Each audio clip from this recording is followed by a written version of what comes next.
Je vous propose un petit exercice ensemble. On va imaginer un supporter de foot. Un supporter de foot avec des biscottos qui, dès que la mi-temps sonne, file acheter une pinte à la buvette, qui hurle «Au chiotte l'arbitre! Décroche la charrette, William!» Vraiment un gros dur. Moi, ce supporter, j'ai grandi avec. C'était même un peu mon modèle, en fait. Et ce supporter, c'est ma grand-mère. La reine d'Angleterre, elle avait l'équitation comme passion dévorante. Ma grand-mère, elle avait le football, elle a d'ailleurs, comme le football, comme passion dévorante. Et notre court-métrage, Mémé Foot, est donc librement inspiré de son histoire. Moi, j'adore ma grand-mère. On a passé des soirées géniales dans le canapé à commenter des matchs et ou à écouter son histoire. Mais dans ma famille, beaucoup de personnes ont de la rancœur contre elle parce qu'elle a un peu failli à son rôle de mère et d'épouse à cause de sa passion. Elle n'a pas du tout correspondu au rôle qu'on attendait d'elle. C'est un peu l'idée du coup derrière ce court-métrage. On a voulu rendre hommage aux femmes comme elle, les femmes imparfaites, les femmes hors cadre, qui répondaient pas aux injonctions qu'on faisait peser sur elles. C'était aussi l'occasion pour nous, de dénoncer le caractère viriliste du sport et du foot notamment, qui laisse très peu de place aux femmes encore aujourd'hui. Adélia, en fait, dans les années 50, épouse un espoir du foot français. C'est comme ça qu'elle se retrouve dans les stades, sur ses talons aiguilles, à devenir complètement folle de ce sport.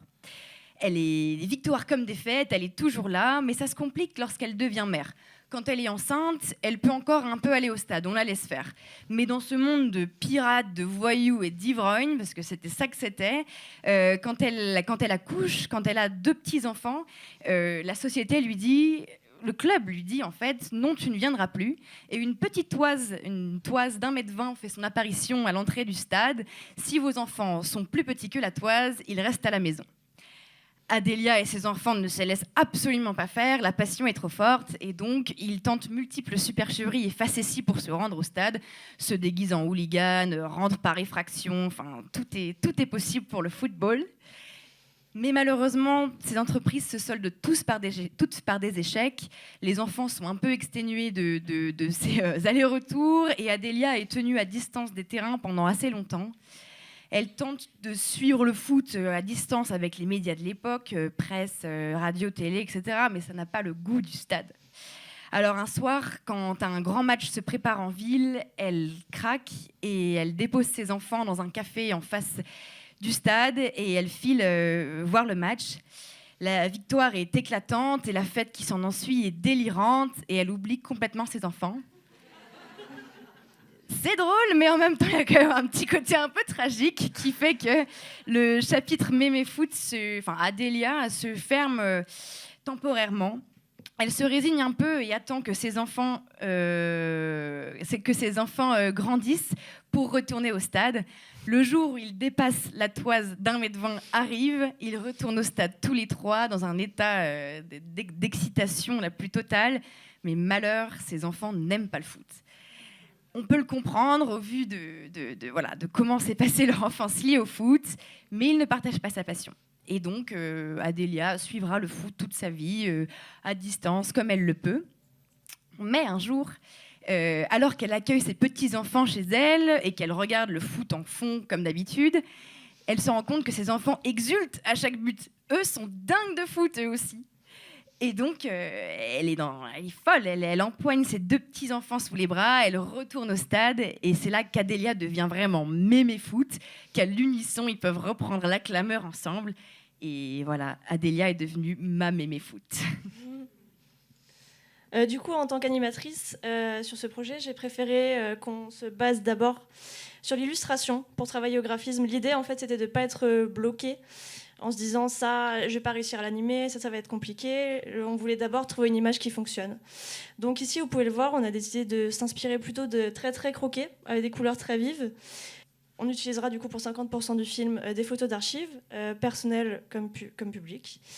L'idée à travers ça, c'est de donner déjà plus d'authenticité, d'ancrer l'histoire dans une réalité. Et on a décidé de réenchanter en fait, ces images d'archives avec un trait au pastel gras et aux couleurs vives. Concrètement, ça ressemble à ça. Le deuxième avantage en fait à utiliser les photos d'archives, c'est que par le sujet qu'on a choisi, on a énormément de foules à représenter, les gradins, les fêtes, bref, c'est la liesse. Et, et du coup, l'idée c'est d'amorcer un gros travail de son en fait sur ces photos d'archives pour vraiment leur donner vie. Et du coup, ça ressemblerait à ça.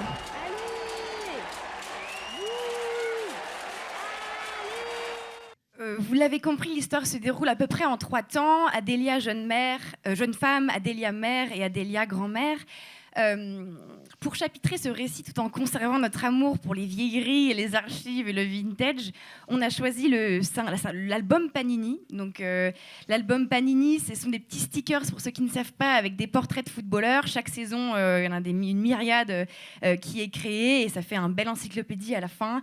Donc là, vous avez l'album années 50, parce que ça a 100 ans les Panini en fait. L'album années 50 dans lequel on va animer la famille d'Adélia au début, puis après on passera graphiquement dans l'album années 70, puis graphiquement dans l'album années 90. Dans l'histoire, c'est le lien en fait entre Mémé Foot et ses petits-enfants, et dans notre film, c'est le fil conducteur de l'histoire. Moi, j'aurais rêvé avoir un stickers Mémé Foot. Alors du coup, aujourd'hui, on a un séquencier, un traitement littéraire. On a également une direction artistique. Du coup, la prochaine étape, ce sera vraiment de se fixer sur un scénario, une version finale du scénario. Pareil en termes de direction artistique, pour pouvoir ensuite rapidement commencer à produire notre film et avec une animatique ou comment ça s'appelle, un storyboard. Donc pour ça, on aimerait beaucoup être accompagné par une productrice qui pourrait nous aider à redonner vie à la passion d'Adélia. Également, on a parlé d'un gros travail de son, donc on aurait aussi besoin de l'aide une sound designer, une compositrice. Voilà. Et comme il paraît que l'animation, c'est un peu le rêve, on a réalisé mon rêve, qui est devenu celui de Morgane après. On a fait les stickers Mémé Foot. Si vous avez dû les trouver sur vos chaises en arrivant, n'hésitez pas à aller saboter 2-3 albums Panini 2023 parce qu'il manque toujours cruellement de femmes. Et dessus, vous trouvez bien sûr un QR code qui mène à nos dossiers, nos contacts, et rejoignez l'équipe. Voilà. Merci.